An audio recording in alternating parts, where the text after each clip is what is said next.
Hey guys, Sean here, and you're about to watch a weekly Q&A call that I do in the free Facebook group. Before you do so, I just wanted to invite you real quick to join the Facebook group so that you can exchange ideas with other publishers, mastermind, connect with them. So far, we have over 4,000 members and it is growing quickly.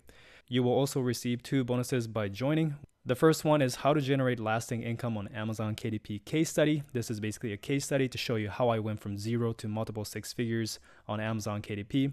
And the second reason why you want to join is so that you can attend these weekly Q&A call live and ask me questions directly. So I hope to see you inside the group and enjoy the video. All right, good morning guys. Good evening, good afternoon, depending on where you are. So we're doing a weekly Facebook Live Hangout now for the free group.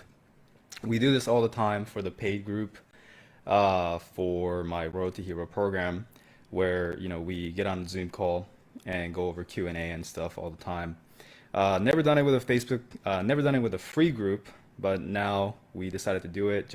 I would just hop on weekly and just hang out, and any questions you guys might have, I can answer it. So every week around this time, we'll be doing it, and this is the first one. So super excited for that. You know, I don't think a lot of people will hop on for the first one because the Facebook group is still pretty small, and it's not like we announced it pretty early. So I don't know how many people will hop on, but if you're watching this and if you have any questions, just type it away, and I'm happy to help. So I'm just gonna hang around a couple more minutes and wait if there's anybody else that wants to hop in here. If there's no question, then what I would do is I still want to talk about a few things. Like, I think what I would do is every week I'm gonna go over one main topic and talk about that. And then if there's any questions, then any other questions, right? Then I can go and answer those too. So with this week's main topic, let me open up Facebook here on another tab. But basically, I did a poll in the group and uh, asked people, what is the biggest struggle when it comes to publishing, or what is like the number one thing you want to learn? And the majority of the people said keyword research. So I guess we'll talk about that today. And then next time it can be email list, Amazon ads, those kind of things. Cool. All right, so um, maybe we'll go for 30 minutes or so for this call. But for keyword research, the number one thing, and also it's just gonna be a face cam video, so I can't really explain this with a screen share. So maybe next time I can do like a screen share version of it.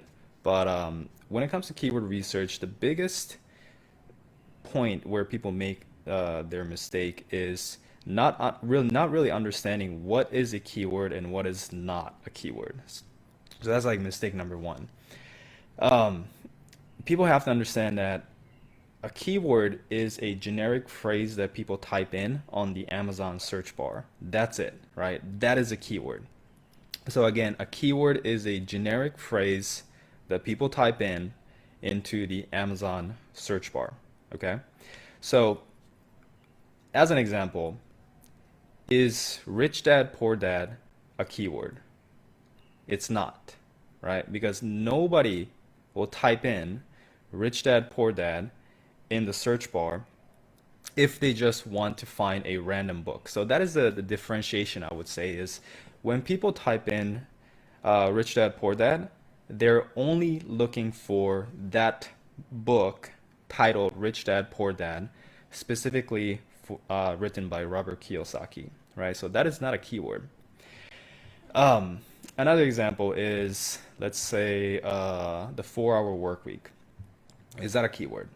It's not, because it's not a generic phrase. Nobody would type in the 4-hour work week and try to find books, uh, like random books, right?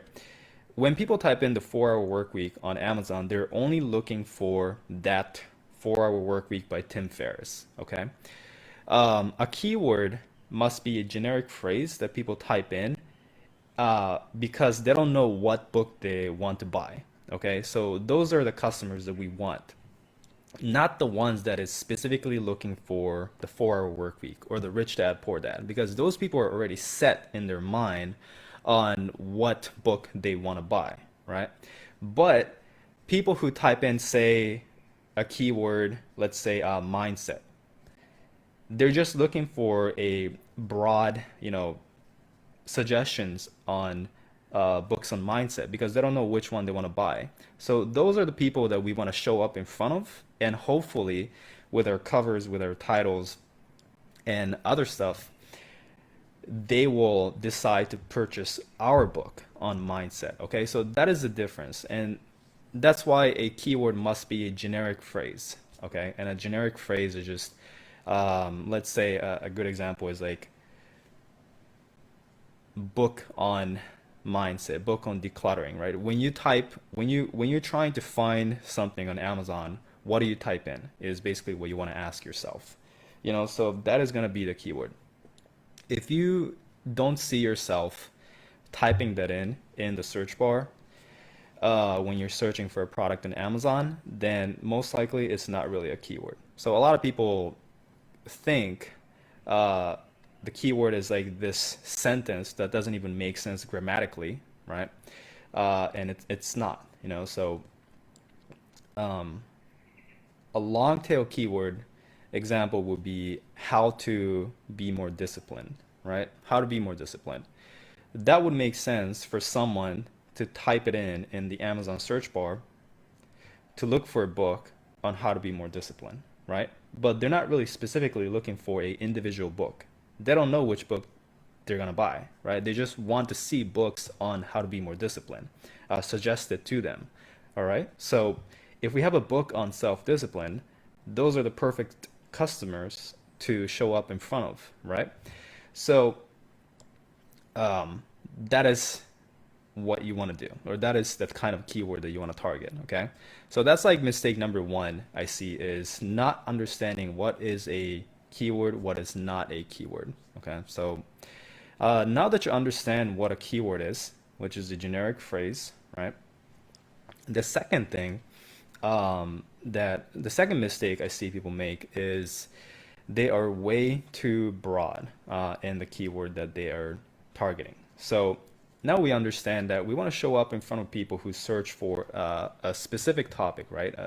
How to be more disciplined, or how to meditate, mindfulness meditation, anything, right? But it's a generic topic that people are searching. The second mistake is people are way too broad. So people would find keywords like meditation, as an example, one word keyword that covers a ton of things that is not specific at all. And what happens if you target short, broad keywords like that is, first of all, there are a crap ton of books ranking for that, so your competition is like insane, right? You're competing with pretty much every single book that has meditation in the title. So that could be 50,000, 100,000, a lot. Another thing is people who are searching for books on meditation, they're not really specific about what they really want, right? So that's another thing. So all of this kind of goes back to like the customer and the one who's actually searching for a book on Amazon. When somebody searches for a book on meditation by just typing in the word meditation, honestly, these people, they don't even know what they want, right? They don't even understand what kind of books they want to see, because they're just like, oh, show me something on meditation. Like, and then if something catches my eye, maybe I'll check it out, right? That's kind of the psychology that's going on in their mind. So that is why, like, you can publish a book on meditation, but the chance of converting these people into actually buying customers is very, very low, because they don't even know what they want, right? But say there is a there is a keyword, as an example, say mindfulness meditation for women over 50. Okay. So when somebody searches this, first of all, the competition is significantly lower um, because it's very, very targeted to a specific audience. There's way less books published in that topic, right? Another thing is when somebody searches for mindfulness meditation for women over 50, that is pretty damn specific. Okay? And when people get specific like that, that means they're ready to buy. And they're like, compared to the other example, which was like when people search for the word meditation, right? They're like, oh, I don't even know what I want. All I know is that I'm kind of interested in meditation. So let's see what kind of books there are on meditation. That's kind of what's going on in their mind, okay? But when somebody searches for mindfulness meditation for women over 50, what's going on in their mind is, I'm a woman over 50 and I want to learn mindfulness meditation. So show me a book on that because I'm ready to buy. That's going on, right? Well, that's what's going on in their mind. Or it could be that I want to gift this book to a friend or a family member, a woman, somebody I know that's a woman over 50. But anyways, the point is these people are very, very specific in what they want, way higher chance of converting, meaning way higher chance of buying the book. Um, and you make more money because your competition is lower, but you can sell your books higher, right? More chance of people buying your book. So that's the point in terms of whether you want to niche down. That's why everybody says niche down, niche down, niche down, but that's why, right? Not just because you lower your competition, but you also increase your conversions, okay? Because the customers are way more likely to buy. And it's the same thing if you look at Publisher Rocket. If you look at Publisher Rocket and they tell you like, the Publisher Rocket has this color coding system. So every keyword it shows you red, yellow, green on whether how likely that keyword converts. Okay, so I keep saying converting, but what that means is how many people who search that keyword actually end up buying something. Okay, so that's the conversion metric. And when you look at Publisher Rocket and the color coding system, they show you, right? So if a keyword is coded in red, then that means the conversions are very low. So a lot of people who search for that keyword don't really end up buying anything. And if it's green, then a lot of people who search for that keyword ends up buying a lot. So if you look at Publisher Rocket and if you search for a keyword meditation, oftentimes these one word broad keywords are red, color coded red, because a lot of people don't really know what they want. They're just like browsing Amazon just to get ideas. So people who search meditation often don't really buy. And that's why the conversion is not that good. And that's why it's color coded red, right? But going back to the example, mindfulness meditation for women over 50, if you find a long tail keyword like that, check that on Publisher Rocket. Oftentimes it's coded with green because people who search for those are very, very likely to buy. So the conversions are very high. So that is what you want to do. So that's mistake number 2 that I see. And I'm just gonna take a pause here. There's a couple people on this call. So if you guys want to ask any questions, feel free to do so. Because right now I'm just kind of going over keyword research and then like the major mistakes that people make when it comes to keyword research. You can also tell me where you guys are at in terms of your publishing journey. Are you just getting started? Yeah, have you been publishing for a while?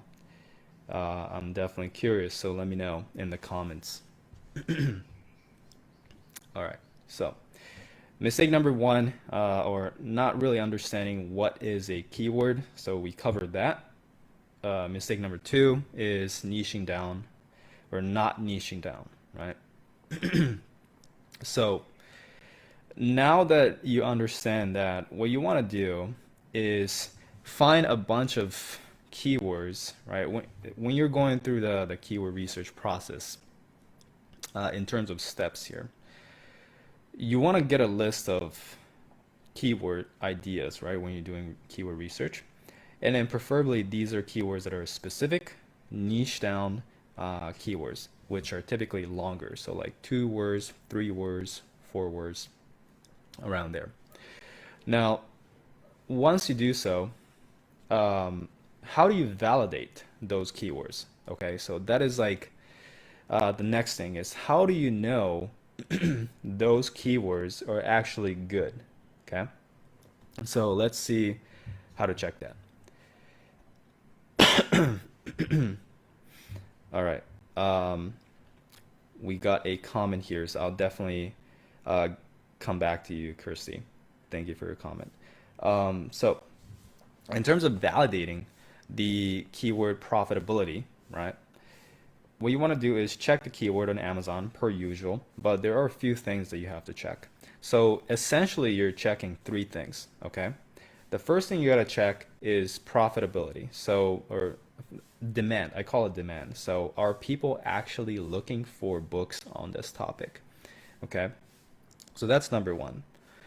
The second criteria you got to check is competition, right? Because even though there's a ton of people looking for a book on the topic, if it's competitive, then, even the keyword could be profitable, but if you can't really show up in front of people because it's way too competitive, then there's no point in making a book on that, right? So that is the second criteria.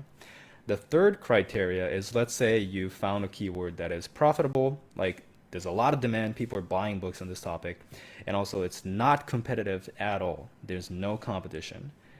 Third and last criteria that you should be checking is, can I make a book on this? Because there are books that are super hard to make, specifically books that requires a ton of images, recipes, cookbooks, those kind of things. Those images are very hard to source if you're outsourcing it.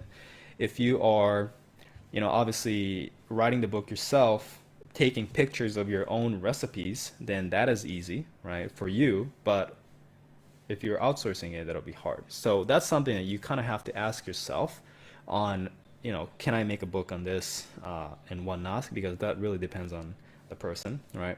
And when I say a lot of images, it's not really low content images because if you're doing low content books, those images are pretty easy to source.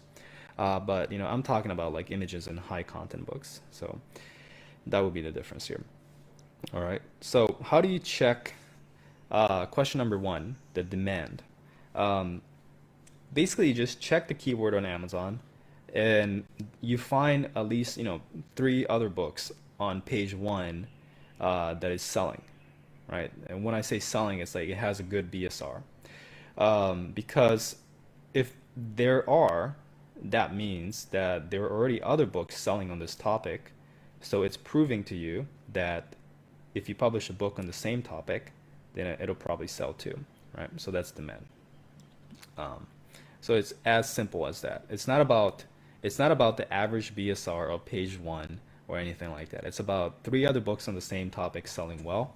That means, so it's basically like this. If there are other people doing well, doing this, then I can probably do the same thing and make money too. So that's all you're trying to do here, right? But if there's no other people succeeding in this keyword, then that probably means that it's not profitable. So a lot of people go into these keywords that is um, they think it's untapped because there are no other books on this topic, and they think that it's profitable because of whatever reason, right? But in reality, it might not be. Maybe it's just not profitable, and that's why there's no books on this topic. So a lot of times when it comes to keyword research, following a proven path is better, especially if you're a beginner, right? If you become more advanced, then yes, going into a completely untapped keyword might make sense. But if you're a beginner, then you should probably follow a proven path. Okay, so if there's other books doing well, then that'll prove to you that you can probably do well too. The second question you ask, if you pass question number one or criteria number one, the second criteria you want to check is the competition, right? So the competition, again, is kind of 2 factors. One factor is the search volume or the search results. So when you check the keyword on Amazon, you see the search results, you want that to be as low as possible. Preferably, you want to stay within 3,000, but it's just a guideline, so you can go over, and I've seen people publish in keywords that is 10,000 results and absolutely killing it. But what you have to understand is when you publish in keywords that is competitive, okay, it's going to require you to spend a lot more in marketing, uh, mostly for ads. You have to spend so much to be able to outbid your competition. And when you have more competition, then there's a higher chance that those competitions are going to be spending money on ads too. So it can get pretty expensive. But the point is, it's not impossible to rank, if you're willing to spend a ton of money in marketing. So that is one thing I wanted to say, but preferably you don't have to spend so much on marketing because you find something that is not that competitive, right? And so that is why the search results has to be as low as possible. Now the second question is on top of low search results, what you want to do is also take a look at books on page one individually, okay? And you want to check if those books on page one has low reviews, because reviews are what determines competitiveness, right?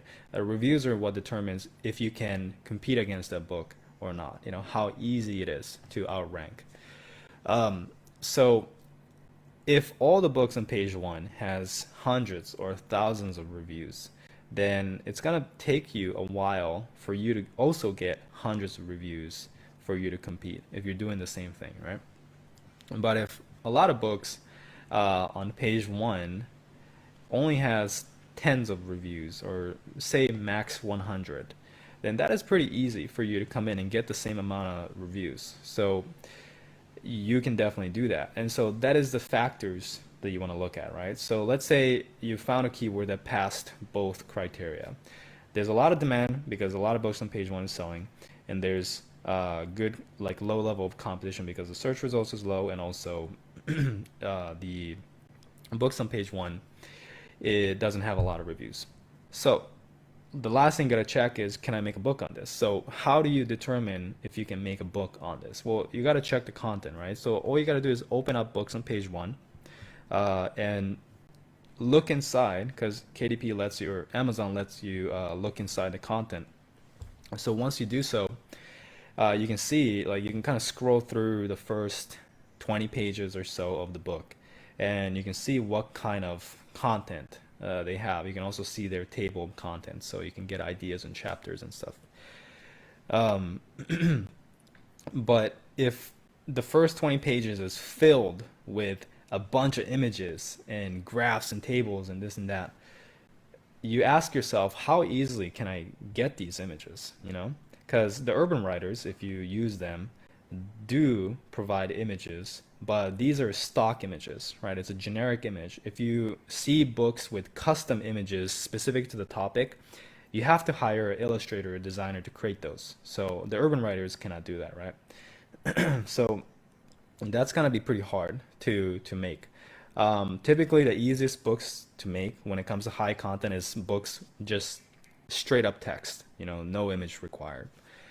So those topics would be better, but some books, depending on the topic, the customers require images, right? Like cookbooks, you can make a cookbook with just text, but does that mean, like, that doesn't mean you should do it, because people are gonna get pissed off if you do.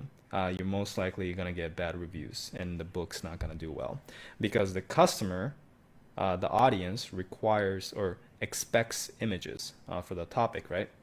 So you got to ask yourself, what does the customer on this topic expect in terms of content? Are they cool with just text? Do they want images? Do they want something else, right? So those are the things that you got to ask.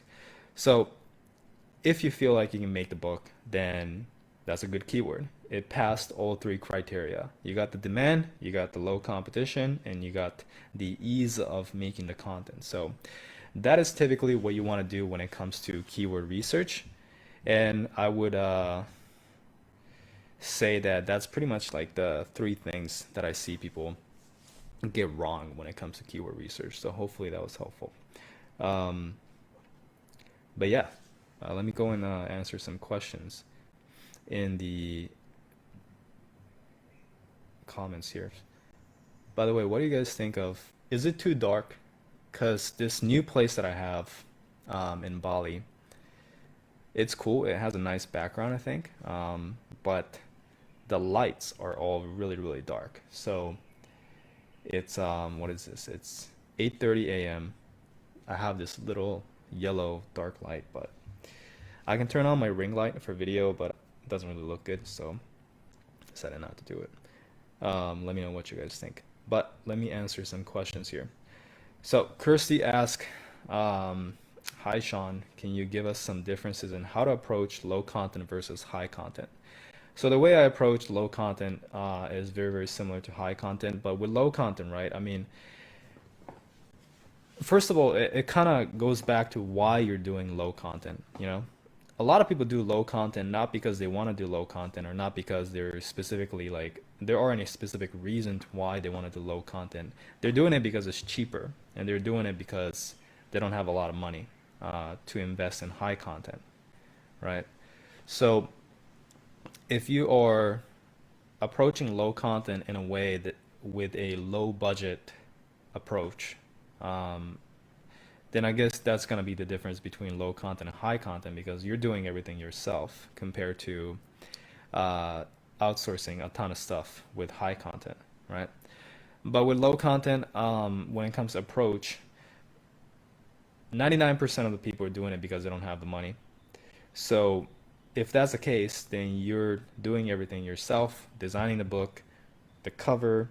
So you have to learn Canva, right, on how to design covers.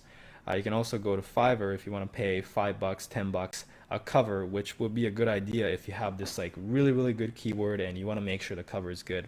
But oftentimes with low content, like each books, you don't make a ton of money, you know, compared to high content. With high content, it's natural for you to make a couple $100 a month or more every single month. But with low content, that's like a great low content book, right? Oftentimes with low content, you're making $5 a month, $10 a month, and you're playing more of a volume game.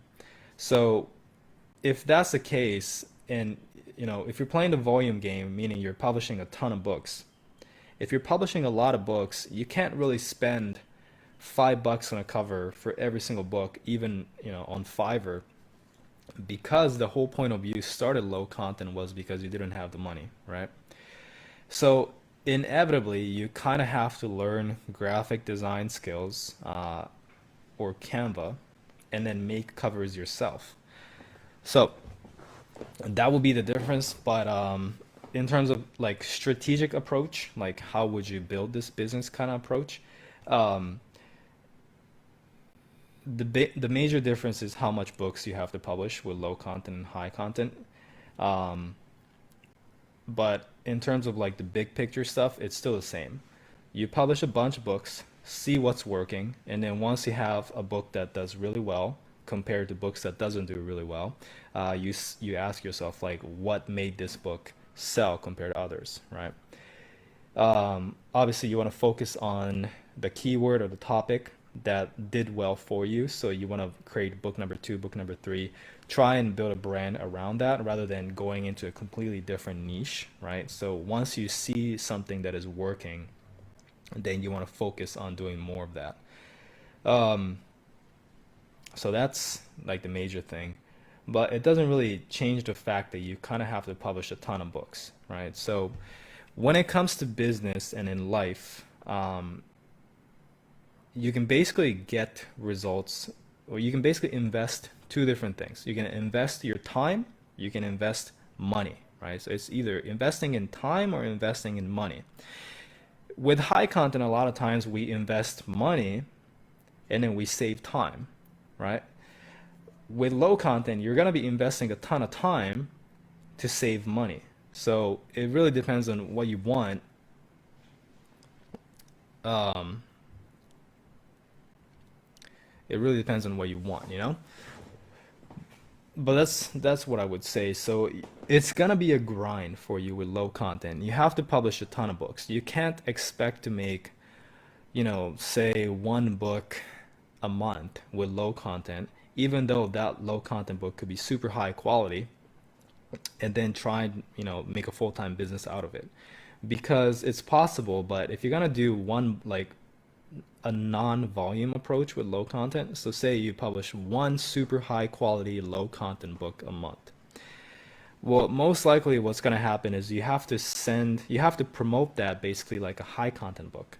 You have to promote that with um, a lot of marketing, a lot of ads. You'll be spending money. So at that point, you're basically building that business like a high content business, um, but just that the product is low content, right? If you want to build your low content business like 99% of the people, you know, the way that 99% of the people um, has to, because they don't have the money, is just create as many books as you can. So just want to go as fast as you can. There's not a lot of strategic advice, to be completely honest, if you're wondering, because the advice when it comes to low content is really just work hard, and then publish as much as you can. Uh, or I'm sorry, let me rephrase that. So it's not actually publish as much as you can, because some people will take that in the wrong way, and then they would go and spam books, like spam really bad journals, notebooks, and that's how KDP kind of made changes recently, because there are people doing that and it's frowned upon, right? What you have to do is publish as many good, high quality, low content books. Okay. So how do you make low content books high quality? Well, you don't have to necessarily spend money to make it super high quality. There are different tools, like if you're making puzzle books, right? There are tools like instant puzzle generators. Let me see if I can pull it up here.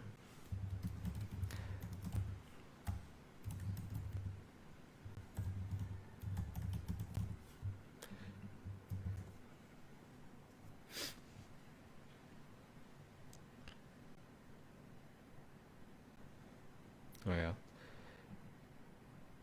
I don't think I can find it now, but basically there are tools like, that can create puzzle books for you. If you watch YouTube, some people will say you can do this for free uh, online, with a different online software. But the quality of those covers, or I'm sorry, the quality of the puzzle you generate from a free tool online and a tool that you can purchase is not the same, right? So that is how you can create a slightly higher quality puzzle or puzzle books if you're doing that, um, and then start mass producing that, I guess, in a way. So you want to make sure the quality is there, but at the same time, you want to make sure the volume is hit. And that is just puzzle book example, but it's the same as coloring books and any other activity books that you make. If you want to make those, then you do have to learn, or you do have to have a graphic design software. So you can do Adobe Illustrator or something like that. But yeah, one big thing with low content that I would say, where a lot of people fall in terms of the traps, is the biggest con with low content is that there are so many books, so many different types of books you can make. And I guess this can be a pro and a con, because the pro side of this is that you can niche down in so many different ways. The con is that a lot of people would publish a couple puzzle books, and then they go and publish a couple guided journals, and then they go and publish a little bit of log books, and they go and publish coloring books, activity books. And the thing is, every single one of those books are, you have to make it in a different way. Like you have to relearn how to make those books, right? Because the process is different. So you're essentially learning a new business every time you switch the type of book that you publish. And that's something that you don't want to do, because you're wasting so much time, you're not focused, and you're not dialed in one topic, right? So If you're gonna do puzzle books, just publish like 100 puzzle books until you move on to another one, you know? And if you're gonna do coloring books, right, publish 100 coloring books until you determine it's not working for you, and then move on to the next one. So that's what I would recommend if you're doing low content. Low content is like based on keyword research, just pick whatever book type that you find, and then publish 100 books on it, and then move on to the next one, you know? If it's not working. But if it's working, obviously you keep doing it. So yeah. Anyways, that is the answer to your question. So Shallon Monk in the comments section says, nice to see you live. Thank you from Italy for your support in this crazy self-publishing world. I'm following you for some years already. If you remember my nickname, please continue forever to stay with us self-publishers in the world. Thanks. Thanks, man. I do remember you for years. You've been around for years, so you must be doing good. So that's great to see. Also comments, the light and colors of videos are okay, but the connection has some flaws, so video is lowering resolution using pixelation, so the image results like under a softer filter, a little blurry to simplify. Okay. Gotcha. So I'm gonna go and watch a replay of this video later on and see how the video comes out. But yeah, Facebook Live typically is heavy, so let me check my internet connection real quick and see if it's glitchy. I think my internet connection is fine, although it's not the fastest. Bali Wi-Fi is pretty decent. Oh, I just realized I was on VPN, so that's why it makes sense. It's slower. Let me turn off my VPN.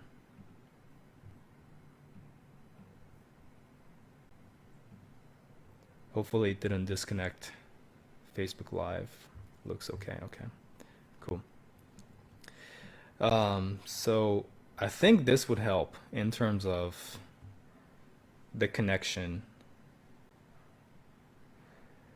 Yeah, and Kirsty, you're right. The lighting in the video isn't as important.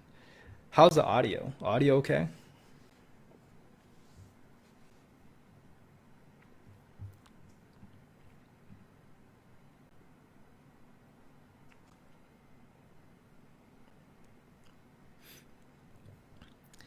But yeah, as I check this the internet connection, right? So Kirsty, that's what I recommend is, I'm assuming you're doing low content because you don't have a ton of capital to invest, which is completely fine. But again, going back to the understanding of you're either investing money to save time or you're investing time to save money, but you cannot have both. You cannot have something that doesn't require a lot.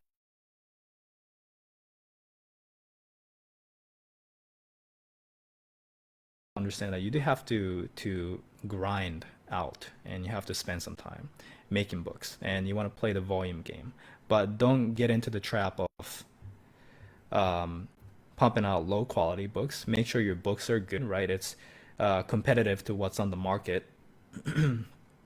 um, I just got a internet connection warning, so sorry.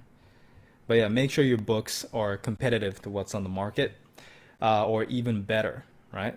Because you always want to try and get to the premium product in the keyword, because premium products is what makes the most money.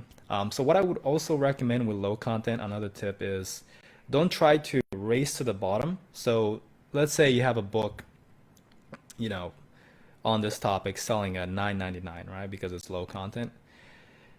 Don't try and create a book that has equal amount of value or even better than your competition, but you price it at $8.99 or $7.99. Don't try to undercut people with price. You want to make a premium product in terms of quality and also ask for a premium price, okay? So you want to be like the premium option in the market. Typically, it's not really good to be like the cheap option, um, if that makes sense. People are willing to pay more money to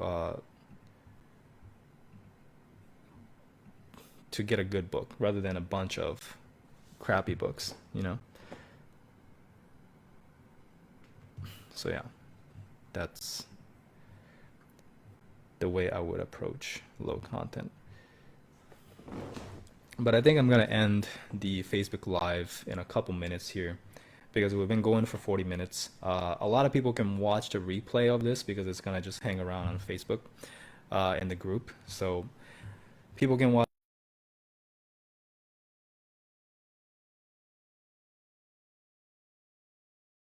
Let me know in the comments um, what you want to see next time, what kind of questions you have next time, because we're going to be doing this every week. I'm just going to come on and hang out for 30 minutes, 40 minutes, and yeah, answer your questions.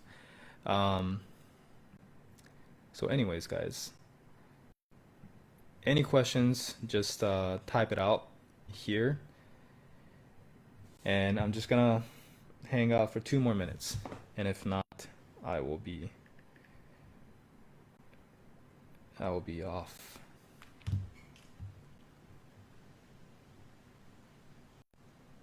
Oh, hey, Valerie. Good to see you here.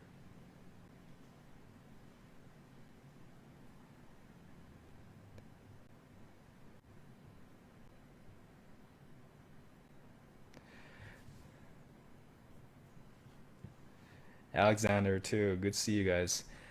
Um, yeah, live video is something new, so I'm gonna just touch on that real quick. I wanted to announce this in the paid course too, because a lot of you guys are in the paid course. I've noticed, and so there's a lot of change that's happening in the paid course. Obviously, the name changed to Royalty Hero. I personally think it's pretty cool. Hopefully, you guys think so too. But what happened was I was way too busy with managing the course, YouTube, publishing in my own business, doing everything. So I've hired a couple people to handle a lot of the back end operational stuff. So there's more time for me to just focus on doing this, like teaching and also, going out and publishing so that I can stay up to date and teach you guys what's working. Um, so yeah, the course side, and also marketing too. Like I hired somebody to market the stuff for me because I don't really want to focus on marketing. I just want to focus on publishing and teaching, right? And making sure the product is really, really good. So in terms of marketing, I hired someone, and then we are going back and forth on what we want to do. Um, the weekly Facebook Live is the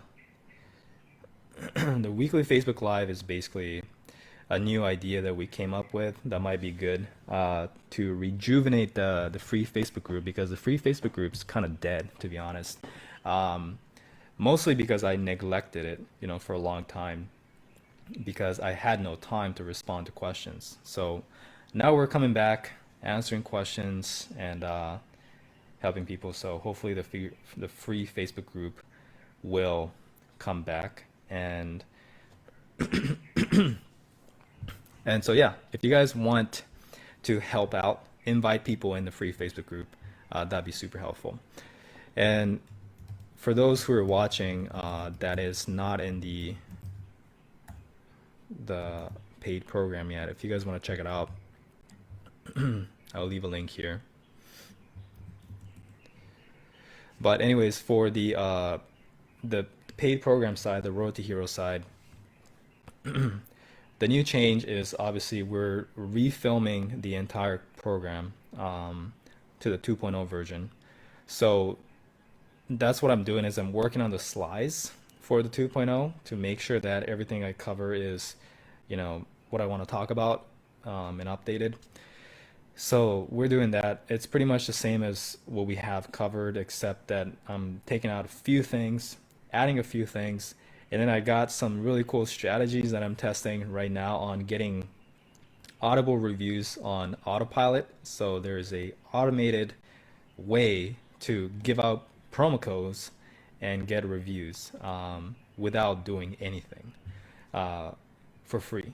Okay, so that is a really cool way, and I'm testing it out right now for my own business. But it does work. It does work. And it's way better because that's a struggle for a lot of people.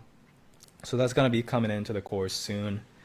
And also getting reviews, another lesson on getting reviews on Amazon that's going to supercharge the amount of reviews that you get. I think you guys will love that. You will get so much more reviews doing this, and that is also something that you set it up once. Doesn't take a ton of time. I did most of the work for you. You just kind of plug and play, and you will start getting reviews, and it's also free. So pretty cool stuff happening, I would say, for the paid group. And also we're gonna start doing a Q&A for the paid group weekly too, very soon. So that's something that to keep an eye on. But anyways,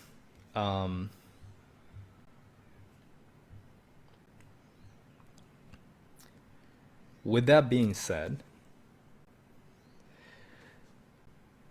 I will end this Facebook Live for this week, but there's going to be another one next week. So again, thank you everybody for watching, whether you're tuning in now or from the future, and keep an eye out for the next one next week, same time, same day. And yeah, thank you guys. Hope you guys have a nice rest of the day. Bye.